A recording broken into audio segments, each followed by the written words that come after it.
Then he moves on to talk about if you practice self-defense, if you want borders, this is racist, and we need an open borders policy which will allow inclusion. We need anthropological visions that do not work on profit-based income models. Now, I'm sorry, Francis, but you've got a Vatican bank that deals in gigantic profits, and you're going to tell me that it's time to stop dealing in profit-based economic models? I'm sorry, I can't stomach that. It's just ludicrous on the face of it. Then he moves on to say that the organization of societies is far from reflecting clearly the the equality and dignity of women. Feminism comes in. Here we get the world and its economic structures excludes women. Now, I'm sorry, but feminism is not the main problem in the world. In fact, feminism, he should know, is a weapon. Feminists hate him. Right? They see him as the image of patriarchy, even though that's ironic because he's an ally of theirs. But just in terms of him being a man in a position of authority. And here he is clearly throwing a bone to the feminists in paragraph 23. So basically this entire encyclical is nothing but social justice. It's all about all the different ways that you should feel guilty. You should feel guilty for having a nation. You should feel guilty for, if you're a man, for you've mistreated women. You should feel guilty if you have possessions. Again, coming from a guy in a giant damn palace, all right, literally a palace with 30 security guard details and treasure beyond anyone's imagination. I mean, who could put a value on the Sistine Chapel or any of these? There's priceless, right? Just that stuff. Probably the wealthiest institution in the world would be my guess. If you were to, how could you tabulate the value of these cathedrals? I mean, it's just right. So here he is telling you that you should feel bad for having a nation state and wanting to have borders. It's just ludicrous. I mean, the Vatican has the Leonine Wall, right? Pope Leo erected this gigantic wall around the Vatican.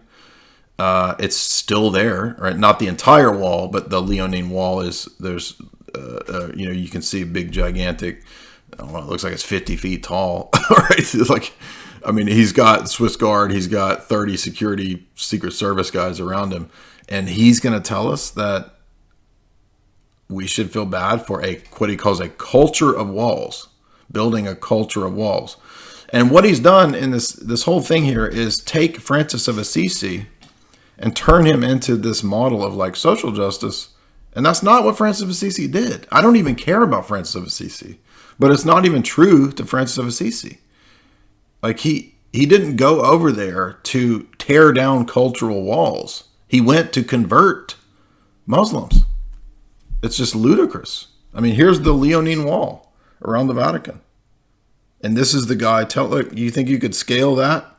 Right? Is Francis going to be letting migrants up in there to sleep on the floor? I mean, come on. This is actually he's opened the migrant charity, but in Rome. That's going to be a problem for the Italians.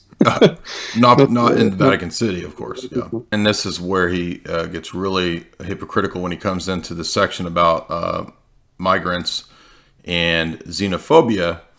The problem is not that we can't recognize human dignity in other people. The problem is that the argument is fallacious. The argument is that because other human beings share human nature, that therefore there cannot and should not be walls. Well, as we said, that would lead to the conclusion that my family is not really my family. The family is therefore a capitalist, perhaps, or some sort of social construct that lends to fascism. If you read the what's the guy? The Wilhelm Reich and the other critical theorists, Marxist, Frankfurt School critical theorists, they have whole books about how the family is really the origin of this idea of private property and passing on a heritage, a lineage, a tradition. And so therefore, we really have to destroy the family, and the way to do that is destroy the father.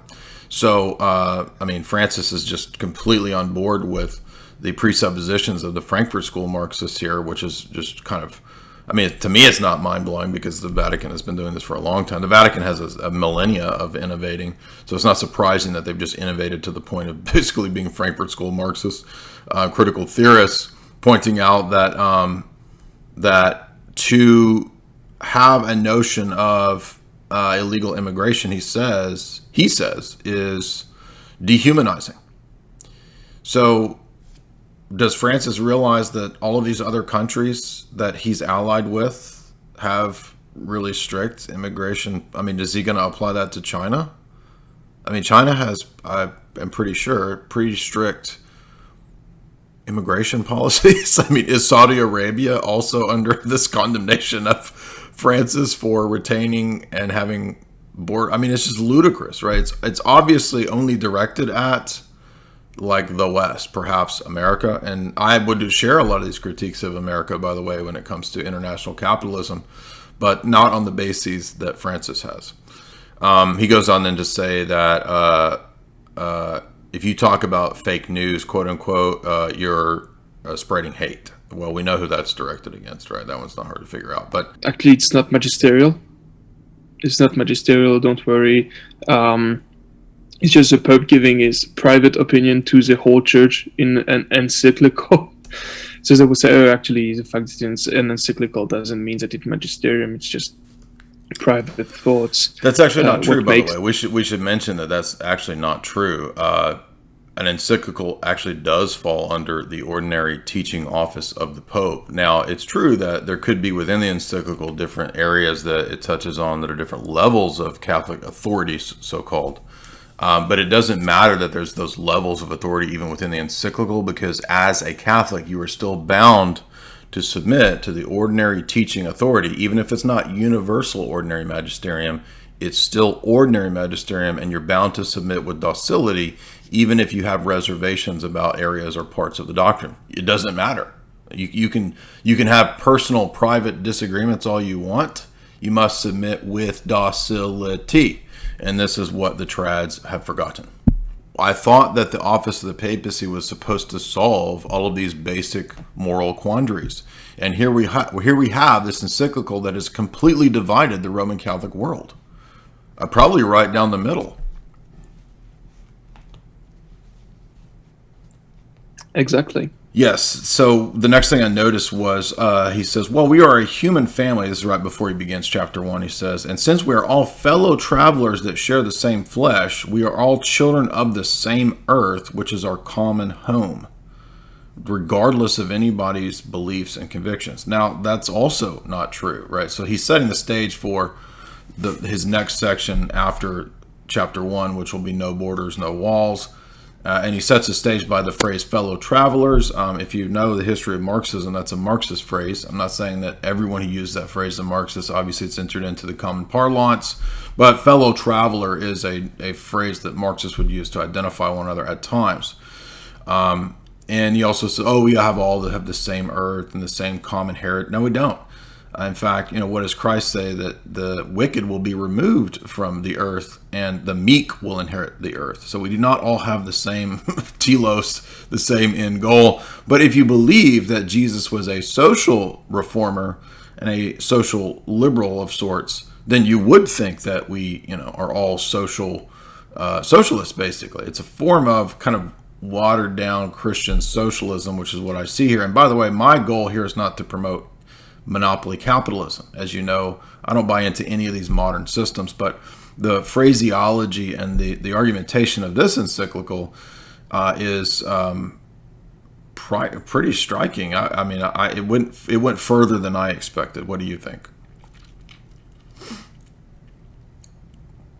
Yeah, it went further, but still with a classical way. And you brought up something, the idea of equating us being brothers of flesh and being made, all of humanity is made consubstantial by the incarnation, and that's why there will be a final recapitulation, and equating this final recapitulation with us ending up in the same place, which is true to an extent, but is not in terms of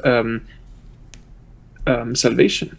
Correct. This is the mistake, right? The mistake of David Bentley Hart is to think that because we have a recapitulation in Christ that every hypostasis will therefore be saved. No. The restoration of nature is universal, but how that nature will be experienced, the mode in which we'll experience the eschaton, will depend upon our individual hypostatic mode of living in reality. So how we've lived in this life, whether we have recapitulated the virtues in ourselves, will determine our experience of the eschaton. Even though we all have the same end goal of the same eschaton, it will definitely not be the same experience for all people, right? That's why there's the wicked and there's the righteous. There's the sheep, there's the goats, obviously. So this, you could begin to see here why someone like Origen is very useful to these kind of generic theist perennialists, because it allows them to kind of muddy the water on these theological distinctions and kind of confuse people who don't know a lot of the theological jargon with kind of this bland generic phraseology of how we're all together in one flesh, we're all together in Christ. Well, we are, but that doesn't mean that we're all participating in theosis. It doesn't mean that we all are saved, right? But I mean, the Vatican has in fact flirted with different kind of forms of universal salvation and several of their theologians in the last 50 years. So it shouldn't be surprising that he would find this kind of phraseology useful. The next point does lend to the socialist angle, which is where he says, in this way, in the modern world, political life becomes increasingly fragile in the face of international economic powers that operate under the principle of divide and conquer. Now, that's true. And in fact, this is probably the section, Snek, where you were talking about people saying, oh, it's based, it's based. I mean, it's only based if you think Marxism is based, right? I mean, Marxism is not wrong in everything that it says, right? So Marxists will critique international banking powers. They'll even critique usury at times. But so what? That doesn't mean that, because part of your critique is true, that your answer, your solution, your paradigm as a whole is true. And so this is not really that based of a statement unless you think all Marxists, socialists, and communists are in fact based, but I don't think that they are. Yeah, again, these are statements that are, perfectly fine if you study papal encyclical, like most Roman Catholic apologists will study the Church Fathers, that is picking and choosing what they like. So, of course, when he says the global company should not dominate the world, perfectly fine. Look at the greater context. It really does sound socialistic, and actually you had people in the Roman Catholic world picking up on that. And it should also be put into the greater context of what's happening currently in Roman Catholicism, that is China. Mm-hmm. The Pope has accepted many, many bishops that were named by the Communist Party of China. And that's very funny because we are the ones that are usually accused of having KGB bishops, but KGB I'm accused of being KGB, so yes. Yeah, which is ludicrous. KGB, but here's Francis, right? Yeah, Francis recognizing the Chinese Catholic bishops, which are the ones appointed by the state. And then he didn't meet with Pompeo, but he did affirm the Chinese Communist Catholic bishops. So, I mean, this is bizarre because, of course, the CIA worked for many years through this program with John Courtney Murray, as I've covered in David Wimhoff's book. And now I guess Francis is, not going to meet with Pompeo. I don't know. I don't really care that much about the geopolitical stuff, although it is kind of, in regard to this encyclical, although it is kind of relevant because this encyclical does maybe signify that, you could even find sections of this encyclical that are directed against Trump. It's like he's literally he won't use the name Trump, but he's obviously means Trump. He's like, certain political figures will call out their opponents and make fun of them. And he says, this is hateful, right? He says, this is anger and hate. And we're all obsessed with this notion of fake news. And that's all obviously from the Donald. So, and I'm not saying that Donald is right in everything that he says. I'm just pointing out the facts of this encyclical are about contrasting this quasi-internationalist, socialist,